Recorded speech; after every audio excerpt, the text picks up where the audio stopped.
എല്ലാവർക്കും നമസ്കാരം. രുചിയുടെ ലോകത്തേക്ക് എല്ലാവർക്കും വീണ്ടും സ്വാഗതം. ഇന്നത്തെ രുചിയേറിയ വിഭവം ഞങ്ങൾ പരിചയപ്പെടുത്തുന്നത് വട്ടയപ്പമാണ്.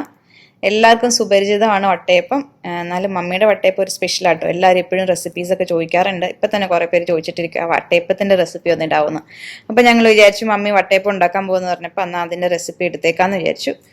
മമ്മി ഇവിടെ റെഡി ആയിട്ട് നിൽക്കുവാണ്. അന്നേരം എന്നൊക്കെ ഇൻഗ്രീഡിയൻസ് ഒന്ന് പരിചയപ്പെടാം. മമ്മി ആദ്യം തന്നെ അരി അരയ്ക്കാൻ പോകാൻ തോന്നുന്നല്ലേ? അപ്പൊ അരി അരയ്ക്കാൻ പോകും. അപ്പൊ അതിന് വേണ്ടിട്ട് മമ്മി എന്തോരം വട്ടയപ്പത്തിന് എത്ര അരി എടുത്തേക്കുന്ന മമ്മി? 2 ഗ്ലാസ് അരി കഴുകി വൃത്തിയാക്കി എടുത്തത്. Okay, 2 glass. ഒരു 6 മണിക്കൂർ നേരം വെള്ളത്തിലിട്ട അരിയാണിത്. ഓക്കെ, അപ്പൊ 6 മണിക്കൂർ കുതിർത്ത് വെച്ചിട്ട് അത് കഴുകി വൃത്തിയാക്കിയ അരിയാണ്. അത് 2 കപ്പോളം ഉണ്ടെന്ന് മമ്മി പറഞ്ഞേക്കുന്നത്. അത് അവിടെ അരി അരയ്ക്കാനായിട്ട് മമ്മി ഒരു ജാറിലോട്ട് ഇടുവാണ്. അപ്പോൾ അതാണ് ആദ്യത്തെ ഇൻഗ്രീഡിയൻറ്റ്, അരി. നമ്മൾ കുതിർക്കണം എന്നുള്ള കാര്യം മാത്രം ഒന്ന് ശ്രദ്ധിച്ചാൽ മതി. 5-6 മണിക്കൂറോളം അത് കുതിർത്ത് വെച്ചേക്കുന്നതാണേ. അപ്പോൾ അത് ഇട്ട് കഴിഞ്ഞു. പിന്നെ കുറച്ച് ചോറുണ്ട് ഇവിടെ. ഇതിനകത്ത് കൂടെ അരയ്ക്കാനുള്ളതാണോ മമ്മി? ഓക്കെ, അപ്പോൾ ചോറ് ഇടുന്നുണ്ട്. മമ്മി കപ്പി കാച്ചുന്നില്ലെന്ന് തോന്നുന്നു അല്ലേ? കപ്പി കാച്ചുന്നില്ല. അപ്പോൾ കപ്പ് കാച്ചുന്നില്ലാത്തത് കൊണ്ടാണ് മമ്മി ഇവിടെ കപ്പ് കാച്ചുന്നില്ലാത്തത് കൊണ്ട് ചോറാണ് ഇതിന് പകരം എടുത്തേക്കുന്നത്. കപ്പി കാച്ചണമെന്നില്ല കേട്ടോ. മമ്മിയുടെ വട്ടയപ്പം സൂപ്പർ സോഫ്റ്റ് ആണ്. അപ്പോൾ അതുകൊണ്ട് ചോറിട്ടാലും മതി. മമ്മി എന്തോരം ചോറിടുന്നതെന്ന് നോക്കാം. അപ്പോൾ ഏകദേശം ഒരു വലിയ സ്പൂൺ ഇട്ടു. 1 ടേബിൾ സ്പൂൺ എന്ന് പറയാം. 3 ടേബിൾ സ്പൂൺ ചോറിട്ടിട്ടുണ്ട്. അപ്പോൾ 2 കപ്പ് അരിക്ക് 3 ടേബിൾ സ്പൂൺ ചോറിട്ടിട്ടുണ്ട്. പിന്നെ തേങ്ങ ഉണ്ടല്ലോ. അപ്പം തേങ്ങ എന്തോരം ഇടുന്നതെന്ന് നോക്കട്ടെ. തേങ്ങ അപ്പോൾ ഒരു വലിയ ടേബിൾ സ്പൂൺ ഇട്ട് കഴിഞ്ഞു. Okay, 1.5 table spoon. ഓക്കെ, അപ്പം നിറച്ചിട്ടിട്ടില്ല. അപ്പോൾ 1.5 ടേബിൾ സ്പൂൺ തേങ്ങ ഇട്ടു. തേങ്ങ. പിന്നെ നമുക്കിവിടെ ഈസ്റ്റ് ഉണ്ട്. ഇപ്പം ഈസ്റ്റ് ഇപ്പം ഇടാനുള്ളതാണോ? ഓക്കെ, അപ്പോൾ ഈസ്റ്റും ഇപ്പം ഇടാനുള്ളതാണെന്നാണ് പറഞ്ഞേക്കുന്നത്. ഈസ്റ്റ് എന്തോരം ഇടുന്നതെന്ന് നോക്കട്ടെ കേട്ടോ മമ്മി. ഈസ്റ്റ് എന്തോരം മമ്മി ഇടുന്നത്? 1 ടീസ്പൂൺ ഒക്കെ ഇടുന്നുണ്ടോ? ഇല്ല, ഒരു പിഞ്ച് ഈസ്റ്റ് മതി. ഓക്കെ, ഒരു പിഞ്ച് മതി എന്ന് പറഞ്ഞേക്കുന്നത്. കുറച്ച് ഈസ്റ്റ് മതി. അപ്പം ഈസ്റ്റും കൂടി ഇട്ടാണ് മമ്മി അരയ്ക്കുന്നത്. ചിലർ ഇത് അല്ലാതെ കുറച്ച് പഞ്ചസാര വെള്ളത്തിലൊക്കെ ഇത് ഇങ്ങനെ ഇട്ട് വെച്ചിട്ട് അതൊന്ന് പൊങ്ങി കഴിഞ്ഞിട്ട് ആഡ് ചെയ്യാറുണ്ട്. മമ്മി ഇത് ജസ്റ്റ് ഇൻസ്റ്റന്റ് ഈസ്റ്റ് ആണ്. അത് ജസ്റ്റ് ഒരു കുറച്ചേ ഉള്ളൂ, അത്രേ ഉള്ളൂ കേട്ടോ. അപ്പം അത് മമ്മി അതിലോട്ട് ആഡ് ചെയ്യണം. അത്രേ ഈസ്റ്റ് ഉള്ളൂ.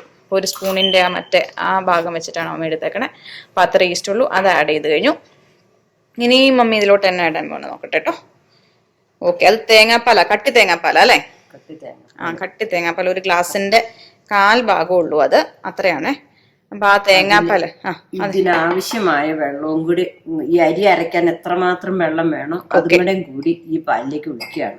ഓക്കെ, അപ്പൊ വെള്ളത്തിന് പകരം തേങ്ങാപ്പാൽ ഡൈല്യൂട്ട് ചെയ്ത് അത് തേങ്ങാപ്പാലിലാണ് മമ്മി അത് അരയ്ക്കാൻ പോണേ. അപ്പൊ അത്രയും ആ കട്ടി തേങ്ങാപ്പാലിലോട്ട് അതിൽ വെള്ളം കൂടെ ചേർത്തിട്ട് അതിനെ ഒന്ന് ഡൈല്യൂട്ട് ചെയ്തിട്ട് അതിലാണ് മമ്മി ഈ അരി അരയ്ക്കാൻ പോണേ. അപ്പൊ ആ അരി അരയ്ക്കാനായിട്ടുള്ള ആവശ്യത്തിനുള്ള തേങ്ങാപ്പാലാണ് മമ്മി ചേർത്ത് കൊടുത്തേക്കുന്നത്. അതിട്ടു. ഇനി നമ്മൾ ഉപ്പ് ഇപ്പം ഇടുന്നുണ്ടോ? അത് പിന്നെയാണോ? ഉപ്പും ഇപ്പം ഇട്ട്. ഓക്കെ, ഇപ്പം ഉപ്പും കൂടി ഇടുന്നുണ്ട്. അതും കൂടി ഇട്ടാണ് നമ്മൾ അരയ്ക്കാൻ പോണേ. അപ്പൊ ഇത്രയേ ഉള്ളൂ അല്ലേ അരയ്ക്കാനായിട്ട്? ഓക്കെ, അപ്പൊ ഇത്ര ഇട്ടാണ് മമ്മി അരയ്ക്കാൻ പോണേ. ഇനി ബാക്കി കുറച്ച് ഇൻഗ്രീഡിയൻസും കൂടി ഇവിടെ മമ്മി എടുത്തു വെച്ചിട്ടുണ്ട്. എന്നൊക്കെയാ നോക്കട്ടെ. അപ്പൊ ഇത് ഉണ്ടാക്കുമ്പോൾ പറയാം. ഇത് ഏലക്കാപ്പൊടിയാണ്. ഇത് വാനില എസൻസ് ഉണ്ട്. ഇവിടെ ഷുഗർ ഉണ്ട്, സോൾട്ട് ഉണ്ട്. അപ്പം ഇത്രയും നാളെ മമ്മി ആഡ് ചെയ്യണമായിരിക്കും. മമ്മി പറഞ്ഞ കുറച്ച് ബട്ടറും പിന്നെ അതുപോലെ തന്നെ കുറച്ച് റേസിൻസ് അല്ലെങ്കിൽ കിസ്മിസ് അല്ലെങ്കിൽ പിന്നെ കുറച്ച് കാഷ്യൂ നട്ട്സും കൂടെ ആവശ്യമുണ്ടെന്നാണ് പറഞ്ഞേക്കണേ. അപ്പൊ മമ്മി ഇത് ആദ്യം ഒന്ന് അരച്ച് വെക്കട്ടെ. ഇത് അരച്ച് കഴിഞ്ഞിട്ട് നമ്മൾ എത്ര നേരം വെക്കും മമ്മി? ഇത് പുളിച്ച് പൊങ്ങണം. അപ്പൊ ഒരു 6 മണിക്കൂർ നേരം എങ്കിലും ഇരിക്കണം. ഓക്കെ, അപ്പൊ ഇത് പുളിച്ചു പൊങ്ങണം. 6 മണിക്കൂർ. നമ്മൾ സാധാരണ ഇവിടെ ആണെങ്കിൽ ടെമ്പറേച്ചർ ഡിഫറൻസ് ഇച്ചിരി തണുപ്പായതുകൊണ്ട് നമുക്കിവിടെ 8-10 മണിക്കൂർ എടുക്കും ഇതൊന്ന് പുളിച്ചു പൊങ്ങാനായിട്ട്. അപ്പം നമ്മുടെ നാട്ടിൽ ചൂടനുസരിച്ച് വെക്കുക. സാധാരണഗതിയിൽ നാട്ടിലാണെങ്കിൽ ഒരു 6 മണിക്കൂർ വെച്ചിട്ടുണ്ട് ഇത് പുളിച്ചു പൊങ്ങും. അപ്പോൾ ഇത് മമ്മി ഒന്ന് അരച്ചെടുക്കട്ടെ. അപ്പം മമ്മിയുടെ ആ വട്ടയപ്പത്തിനുള്ള നമ്മുടെ അരിയെല്ലാം നല്ലതായിട്ട് പച്ചരിയാന്നുള്ള കാര്യം പറഞ്ഞായിരുന്നെന്ന് തോന്നുന്നു. പച്ചരി ആണ്. പച്ചരിയും തേങ്ങായും തേങ്ങാപ്പാലും പിന്നെ നമ്മൾ ഈസ്റ്റും കൂടി ഇട്ടായിരുന്നു അല്ലേ? ചോറിട്ടായിരുന്നു. ആവശ്യത്തിനുള്ള ചോറും ഇട്ട് നമ്മളത് തേങ്ങാപ്പാലിൽ അരച്ചെടുത്ത് വെച്ചിരിക്കുന്ന മിക്സാണിത്. അതിന്റെ ഒന്ന് കൺസിസ്റ്റൻസി മമ്മി ഇപ്പൊ ഒന്ന് കാണിച്ചു തരും. അപ്പൊ ഇത്രയും ഇതുപോലെ വെള്ളമായിരിക്കണം അല്ലേ? ഇങ്ങനെ അരച്ചു വരുമ്പോ ഇത്രയും വെള്ളം ചേർത്ത്, ഇത്രയും തേങ്ങാപ്പാൽ ചേർത്ത് വേണം അരയ്ക്കാനായിട്ട്. കട്ടി തേങ്ങാപ്പാൽ വേണ്ട, വെള്ളം ചേർത്ത് അത് ഡൈല്യൂട്ട് ചെയ്തത്. ഇവിടെ തേങ്ങാപ്പാൽ വാങ്ങിക്കുന്നതായതുകൊണ്ട് അതിന്റെ തൊട്ട് വെള്ളം ചേർക്കുക. നാട്ടിലാണെങ്കിൽ നമ്മൾ തേങ്ങ 2-ാം പാലോ ഒക്കെ എടുത്താൽ മതി അല്ലേ? അത് മതി, 2-ാം പാല് മതി എന്നാ പറഞ്ഞേക്കുന്നത്. കട്ടിപ്പാല് വേണ്ട, അല്ല 1-ാം പാല് വേണ്ട. അപ്പൊ അത് ചേർത്ത് നമ്മൾ മിക്സ് ചെയ്ത് വെച്ചിരിക്കുന്നതാണ്. ഇനി നമ്മൾ ഇതൊരു ഇവിടുത്തെ ടെമ്പറേച്ചർ അനുസരിച്ച് ഇവിടെ ഇത് പൊങ്ങി വരാനായിട്ട്, ഈസ്റ്റ് ഇട്ടതാണെങ്കിലും ഇത് പൊങ്ങി വരാനായിട്ട്, പുളിച്ചു വരാനായിട്ട് സമയം എടുക്കും. അതുകൊണ്ട് ഞങ്ങൾ ഇവിടെ മൈക്രോവേവിൽ ലൈറ്റ് ഓൺ ചെയ്ത് വെക്കണം അല്ലേ? ലൈറ്റ് ഓൺ ചെയ്ത് അതിൻ്റെ അകത്തോട്ട് വെക്കുമ്പോൾ നമ്മളൊരു 8-10 മണിക്കൂർ കഴിയുമ്പോഴേക്കും നല്ലതായിട്ട് പുളിച്ച് കിട്ടും. അപ്പം ഞങ്ങൾ നാളെ ഉണ്ടാക്കുന്നതിന് മുമ്പ് മമ്മിയുടെ ചില പൊടിക്കൈകളൊക്കെ ഉണ്ട് ടേസ്റ്റ് വരുത്താനായിട്ടുള്ളത്. അപ്പം അതൊക്കെ ഒന്ന് കണ്ടു നോക്കാം. അപ്പം നമുക്കൊരു 8-10 മണിക്കൂർ വെയിറ്റ് ചെയ്ത് കഴിഞ്ഞിട്ടുള്ള ബാക്കി പ്രോസസ്സ് കാണാം. നമ്മളിവിടെ വട്ടയപ്പം ഉണ്ടാക്കാൻ പോവാണ്. അപ്പം ഇന്നലെ ഇവിടെ അരച്ച് വെച്ച മാവൊക്കെ നല്ലതായിട്ട് പുളിച്ചു പൊങ്ങിയായിരുന്നു. അപ്പം അത് കഴിഞ്ഞിട്ട് ഞങ്ങളൊന്ന് ഇളക്കി വെച്ചിരിക്കുവാണ് മാവിപ്പം. ഇനി അതിൻ്റെ അകത്തോട്ട് ഓൾറെഡി ഇപ്പോൾ ഒരു 1/2 മണിക്കൂർ മുമ്പ് കുറച്ച് പഞ്ചസാര ചേർത്ത് വെച്ചു. അപ്പം നമ്മുടെ ടേസ്റ്റിനനുസരിച്ച്, അല്ലെ നമുക്ക് എന്തോരം മധുരം ആവശ്യമുണ്ടോ അതനുസരിച്ച് നമുക്ക് മധുരം ആഡ് ചെയ്ത് കൊടുക്കുക. അപ്പം ഞങ്ങളിവിടെ 2 വട്ടയപ്പം ഉണ്ടാക്കാനാണേ. അപ്പം ഞങ്ങൾ ഏകദേശം ഒരു 1/2 കപ്പോളം പഞ്ചസാര ആഡ് ചെയ്ത് കൊടുത്തേ. അപ്പം നമ്മുടെ മധുരം അനുസരിച്ച് ഇടുക. ഇനി മമ്മി ഇതിൻ്റെ അകത്തോട്ട് കുറച്ചുകൂടി പൊടിക്കൈകളുണ്ടെന്നാണ് പറഞ്ഞത്. അപ്പം അതെന്നൊക്കെയായിരിക്കും പഞ്ചസാര അല്ലാതെ വേറെ ആഡ് ചെയ്യുന്ന സാധനങ്ങൾ. മമ്മി എന്നെ ഇടുന്ന ഏലക്കാപ്പൊടിയാ അല്ലേ? ഏലക്കാപ്പൊടിയാണ്. ഓക്കെ, ഏലക്കാപ്പൊടി എന്തോരം ഇടുന്നുണ്ടെന്ന് നോക്കട്ടെ കേട്ടോ. ഏലക്ക പൊടിച്ചു വെച്ചിരിക്കുന്നതാണ്. അത് ഏകദേശം 1 ടീസ്പൂൺ ഇട്ട് കൊടുക്കുവാണേ. 1 ടീസ്പൂൺ ഏലക്കാപ്പൊടി ഇട്ട് ഒന്ന് നന്നായിട്ട് മിക്സ് ചെയ്ത് കൊടുക്കാം. പഞ്ചസാര ഓൾറെഡി ഇട്ട് മിക്സ് ചെയ്തേക്കുന്നതാണ്. പുളിച്ചു പൊങ്ങിയ മാവാണത്. ഒന്ന് നന്നായിട്ട് മിക്സ് ചെയ്ത് കൊടുക്കാം നമുക്ക്. പിന്നെ നമ്മൾ വാനില എസൻസ്. ഓക്കെ, പിന്നെ വാനില എസൻസ് ആണ് ആഡ് ചെയ്യാൻ പോണേ. വാനില എസൻസ് എന്തോരം ഉണ്ടെന്ന് നോക്കട്ടെ. ഇതും കുറച്ച് ഒഴിക്കണുള്ളൂ അല്ലേ? ഇതെന്തോ ഡ്രോപ്സ് അങ്ങനെയാ ഇടുന്നത്. ഇച്ചിരി 1-2 തുള്ളികളാന്നാ പറഞ്ഞത്. അപ്പം അതിൻ്റെ ഒരു ഫ്ലേവറിനും ഒരു നല്ല മണമൊക്കെ ഉണ്ടല്ലോ വാനില എസൻസിൻ്റെ. അപ്പം അതിന് വേണ്ടിയിട്ട് നമ്മൾ കുറച്ച് ഒഴിച്ചു കൊടുക്കുവാണേ. ഓക്കെ, അപ്പം അത്ര ഒഴിക്കണുള്ളൂ കേട്ടോ. ഇത്തിരി വാനില എസൻസ്, അതിൻ്റെ ഒരു നല്ല ഫ്ലേവർ ഇപ്പം തന്നെ ആഡ് ചെയ്യുമ്പോൾ തന്നെ നല്ല മണമാണേ. വാനിലയുടെ ആ ഒരു മണം എന്ന് പറഞ്ഞ ഒരു പ്രത്യേക ഒരു രസമാണല്ലോ. അപ്പം അതും ഒഴിച്ചു കൊടുത്തു. നന്നായിട്ട് മിക്സ് ചെയ്യാം. പഞ്ചസാര മാത്രം നമ്മൾ ഒരു 1/2 മണിക്കൂർ മുമ്പൊക്കെ ആഡ് ചെയ്ത് വെക്കേണ്ടത് നല്ലതായിരിക്കും അല്ലേ? അപ്പം പഞ്ചസാര നമ്മൾ കുറച്ച് നേരം മുമ്പ് ആഡ് ചെയ്തേ ഉള്ളൂ. ബാക്കിയെല്ലാം ഇപ്പം ഉണ്ടാക്കുന്നതിന് തൊട്ട് മുമ്പ് ആഡ് ചെയ്യണുള്ളൂ. ഏലക്കായും നമ്മുടെ വാനില എസൻസും. പിന്നെ നമ്മൾ ഉണ്ടാക്കാനുള്ള പാത്രമാണ് അല്ലേ? പാത്രം. അതിൽ നമ്മൾ ബട്ടറും തൂത്ത് കൊടുക്കും അല്ലേ? ബട്ടർ എടുക്കാൻ എളുപ്പത്തിന് വേണ്ടിയിട്ടും അതിൽ ഒട്ടിപ്പിടിക്കാതെ ഇരിക്കാൻ വേണ്ടി. ഓക്കെ, നമ്മൾ ബട്ടർ എണ്ണയോ ഇഷ്ടമുള്ളത് തൂക്കാം നമുക്ക്. ഞാൻ അല്പം ബട്ടർ തൂക്കുന്നുണ്ട്. ഓക്കെ, നെയ്യോ. അപ്പം അത് ഇങ്ങനെ പിടിച്ചിരിക്കാതിരിക്കാനായിട്ടുള്ള ഒരു എളുപ്പത്തിന് വേണ്ടിയിട്ടെന്നേ ഉള്ളൂ. അപ്പം അതിന് വേണ്ടി മാത്രമാണ് നമ്മൾ ബട്ടർ തൂത്ത് കൊടുക്കുന്നത്. സൈഡെല്ലാം ഒന്ന് നന്നായിട്ടൊന്ന് തൂത്ത് കൊടുക്കുക ബട്ടർ വെച്ചിട്ട്. പിന്നെ നമുക്ക് മാവ് ഒഴിച്ചു കൊടുക്കാം നമുക്ക് ഇതിൻ്റെ അകത്തോട്ട്. ഇപ്പം നമ്മുടെ പാത്രം ഏകദേശം റെഡിയായി അല്ലേ? റെഡിയായി. ഓക്കെ, ഇനി നമുക്ക് നമ്മൾ ഈ പാത്രം ഇതിനകത്തേക്ക് വെക്കണം. ഓക്കെ, അപ്പം മമ്മി അത് പാത്രം ഓൾറെഡി അപ്പച്ചെമ്പിലോട്ട് നമ്മുടെ വട്ടയപ്പം ഉണ്ടാക്കുന്ന ചെമ്പിലോട്ട് വെച്ച് കൊടുത്തിരിക്കുകയാണ്. അത് കഴിഞ്ഞിട്ടാണ് നമ്മൾ മാവ് ഒഴിക്കാൻ പോണേ അല്ലേ? അതെ. ഓക്കെ, അപ്പം അത് നോക്കാം. അപ്പം നമ്മൾ അപ്പച്ചെമ്പ് ഓൾറെഡി ഫ്ലെയിം ഓൺ ചെയ്ത് വെച്ചായിരുന്നു. വെള്ളം തിളച്ചിട്ടുണ്ട്. നമ്മൾ നമ്മുടെ ബട്ടർ തൂത്ത് വെച്ച പാത്രം ഇതിന് മുകളിലോട്ട് വെച്ച് കൊടുത്തു. ഇനി മമ്മി ഇതിലോട്ട് മാവ് ഒഴിക്കാൻ പോവാണേ. നോക്കട്ടെ, അത് ആ പ്ലേറ്റിന്റെ ഒരു പകുതിയോളം മാവ് ഒഴിച്ചു കൊടുത്തിരിക്കുവാണേ. അതിന്റെ പകുതി ബാക്കി അത് പൊങ്ങി വന്നോളും. പകുതി മാവ് നമ്മൾ ഒഴിച്ചു കൊടുത്തു. ഇനി നമ്മളിത് മൂടി വെച്ച് വേവിക്കുമല്ലേ? ഒരു 2 മിനിറ്റ് കഴിയുമ്പോൾ നമുക്ക് അതിനകത്ത് കിസ്മസും നട്ട്സും ഇട്ട് കൊടുക്കാം. ഓക്കെ, അപ്പൊ ഇനി ഒരു 2 മിനിറ്റ് കഴിഞ്ഞിട്ടാണ് ബാക്കി നമ്മൾ ഇതിലോട്ട് കിസ്മസും നട്ട്സും ഇട്ട് കൊടുക്കുന്നത്. അപ്പൊ അതുവരെ ഒന്ന് വെയിറ്റ് ചെയ്യാം.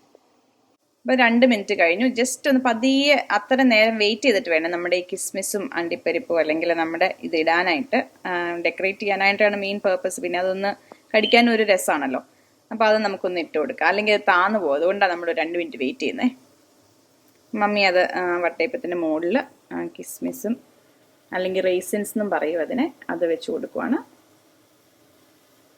നമുക്ക് എന്നാ വേണേലും ഉപയോഗിക്കാം അല്ലേ? ഇത് ഗാർണിഷ് ചെയ്യാനായിട്ട്. അതിന് വേണമെങ്കിൽ ചെറി വേണമെങ്കിൽ നടുക്കൊക്കെ വെച്ച് കൊടുക്കാം. ഇച്ചിരി കളർഫുൾ ആയിട്ടിരിക്കും. റെഡ് കളറൊക്കെ അതിൻ്റെ ഇടയ്ക്ക് വരും. അപ്പം നമുക്കിവിടെ ഇല്ലാത്തതുകൊണ്ട് നമ്മളിവിടെ റൈസിൻസും കാഷ്യൂ നട്ട്സും മാത്രമായിട്ട് ഉപയോഗിക്കുന്നുള്ളൂ. അപ്പം അതൊന്ന് വെച്ച് കൊടുക്കാം. അതിന് മുകളിൽ ജസ്റ്റ് ഒന്ന് തൂവി കൊടുത്താൽ മതി. അത് മതി അല്ലേ? ഓക്കെ, അപ്പം ഇത് കഴിഞ്ഞിട്ട് വീണ്ടും നമ്മൾ മൂടി വെച്ച് ഇത് ഒന്ന് വേവിച്ചെടുക്കാം. വേവിച്ച് കഴിയുമ്പോൾ കാണിക്കാവേ. ഇപ്പം നമ്മുടെ വട്ടയപ്പം വെച്ചിട്ട് ഏകദേശം 1/2 മണിക്കൂറായിട്ടുണ്ട്. ഇപ്പം നമ്മൾ ഏകദേശം വെന്തോന്നൊന്ന് നോക്കാം. അപ്പം അതിന് വേണ്ടിയിട്ട് നമുക്കൊന്ന് ഇതിൻ്റെ മുടി ഒന്ന് തുറന്നിട്ട് നോക്കട്ടെ.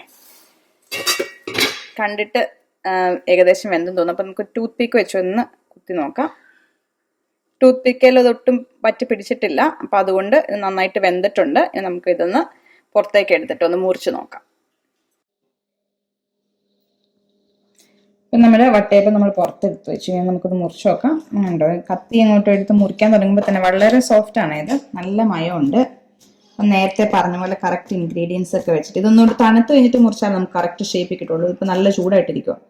അപ്പം തണുത്ത് കഴിഞ്ഞിട്ട് മുറിക്ക് വരുന്നെങ്കിൽ ഒന്നും കൂടെ നല്ലതായിരിക്കും. അപ്പം ഇത് ഭയങ്കര സോഫ്റ്റ് ആയത് ഇങ്ങനെ കത്തിയതിലൂടെ ഇങ്ങനെ ഓടിക്കുമ്പോൾ തന്നെ അറിയാം. നല്ലതായിട്ട് പുളിച്ച് പൊങ്ങി കറക്റ്റ് ഇൻഗ്രീഡിയൻസ് ഒക്കെ നമ്മൾ അതുപോലെ തന്നെ ഉണ്ടാക്കുവാണെങ്കിൽ ഇത്രയും സോഫ്റ്റ് ആയിട്ടുള്ള വട്ടയപ്പം നമുക്ക് കിട്ടും. പിന്നെ ഇതിൻ്റെ മധുരമൊക്കെ നമ്മുടെ പാകത്തിന് ഇട്ടേക്കുന്നതുകൊണ്ട് ഒരെണ്ണെടുത്തൊന്ന് കഴിച്ചോട്ടെ കേട്ടോ.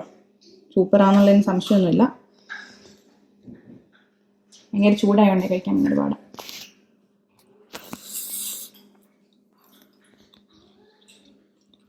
സൂപ്പർ ടേസ്റ്റ് ആട്ടോ, സൂപ്പർ ടേസ്റ്റാണ്.